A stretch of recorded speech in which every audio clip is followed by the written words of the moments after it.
Hello, my name is Belle Maule, and I am currently completing these interview questions for the EDFE14020 Assessment Task 2. The first question is, what experience have you had with communicating with parents and carers? What strategies would you use to involve parents and carers in the education process for students in your class? As a current teacher aide working one-on-one with students in inclusion, I am required to communicate directly with the parents and carers of these students at the beginning and the end of each school day to report on how their child's day went and support parents and carers with any concerns they may have, both positive and negative. One morning, when a parent dropped off their child I was working with, they discussed how their child was really struggling to engage in their English homework, where they were required to read a short CCVC book and answer comprehension questions. This Year 1 child was on the autistic spectrum and was also a gestalt language learner who used Pixar phrases to communicate. The parent asked me for my professional advice on some strategies that we could implement to assist their child, as well as looking for answers as to why their child may be struggling with this currently.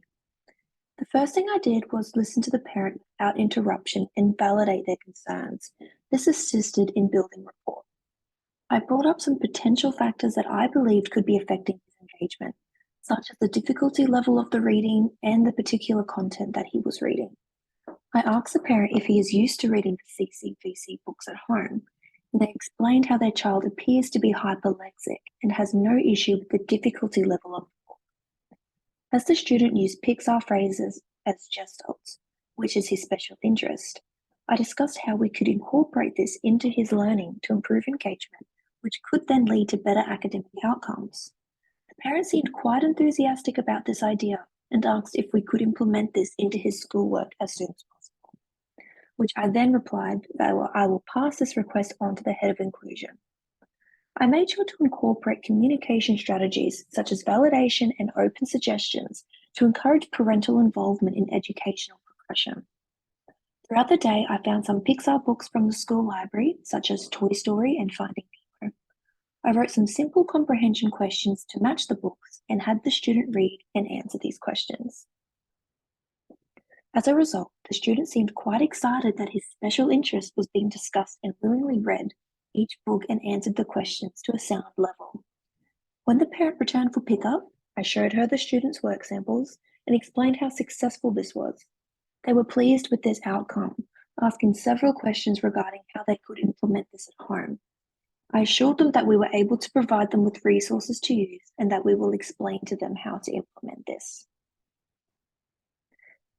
The second question, what strategies have you found to be effective in managing challenging behaviour, and how would you establish these strategies in your classroom? I have often had to deal with challenging behaviours from students as both a teacher aide and on my professional placements. On placements, I was having observations undertaken by my supervising teacher while dealing with challenging students during classroom lessons. On my first year placement, I was teaching a Year 3 English unit, which was part of my assessment. As this was one of my first lessons that I had taught to this class, several students were being extremely disruptive and disrespectful by ignoring demands and making unnecessary comments. I began by establishing clear expectations at the beginning of the lesson as a preventative strategy. When these behaviours began, I used supportive strategies such as parallel acknowledgement, waiting and scanning, and verbal cues with seeding warnings. These strategies assisted in making sure the majority of the class was focused and redirected. However, there were two particular students who were still doing the wrong thing.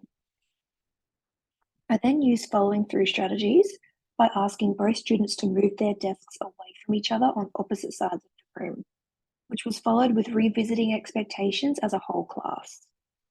I explained to the class how I was disappointed in the way some students have been behaving, doing this in a stern yet a relaxed tone. After this conversation, I noticed that students had become more engaged and the class chatter had greatly reduced. The two students separated did well in following class expectations after this as well. After the lesson, I had a brief and casual chat with these two students and explained to them that I know that they are great workers and they have the ability to follow directions. However, I need them to acknowledge when they are getting distracted and make responsible choices. such as moving away from people who may distract them and trying to refocus. This conversation was an example of a restorative practice.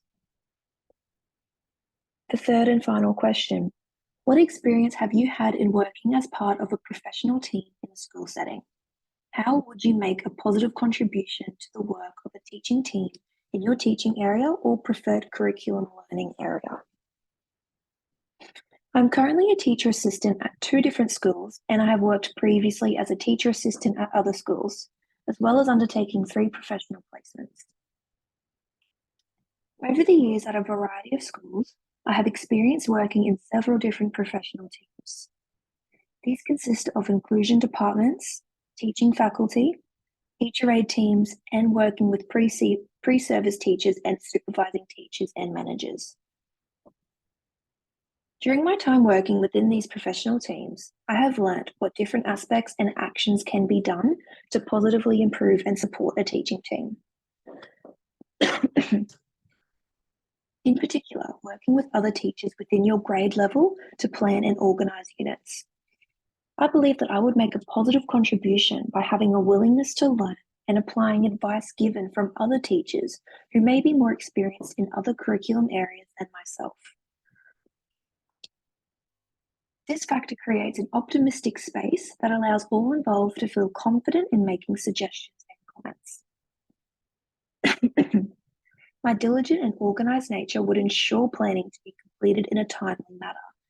I consider effective communication to be one of my professional strengths, and will therefore make positive contributions to my teaching team, along with the other mentioned traits.